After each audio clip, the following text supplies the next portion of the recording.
Hi, I'm standing down in the port engine room space. I thought I would take all the covers off so that you could get a real sort of under the skirt view of the mechanics of the boat.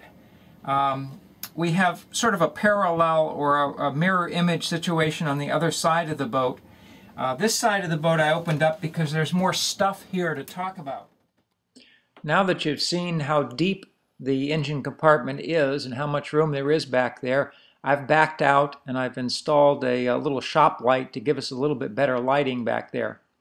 As we look down into the engine compartment, the first thing you see over on the left is the engine start battery. It's a maintenance-free sealed battery, independent from your house batteries except for charging.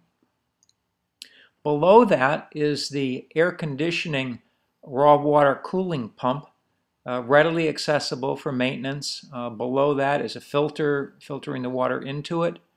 And the very back of this particular compartment, not true on the opposite side, is the hot water heater. Now we're looking down at the shaft seal.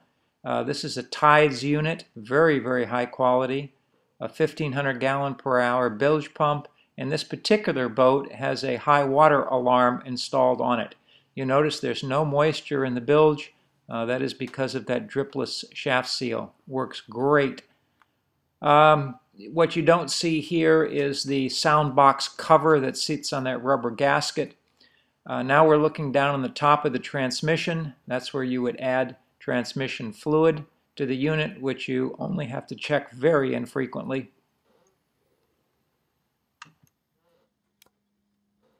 Now I've taken the front engine cover off, and this is really where you do 95% of your maintenance. So everything is very, very accessible. We're looking down on the raw water filter there on the left, the engine coolant overflow tank.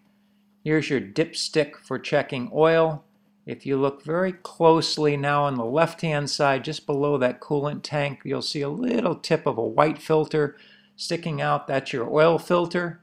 So to change the oil is very, very simple. The orange cap is where you fill the oil. Fan belt tension is right on the front of the engine. The bottom line is that everything is very, very accessible on these engines for normal routine maintenance. Now on this boat, since I'm here, I'm going to open this up so you can see where on the newer boats they installed the fuel filters right here in this cabinet. The standard boat came with a single unit filter. I chose to install a double unit on this boat so that you can switch filters while you're underway, which is kind of convenient, but it's in reality gross overkill. Most of the boats will have one of these filters located right here on the side wall where you can get at it easily. And I think that pretty much covers it for the engine room.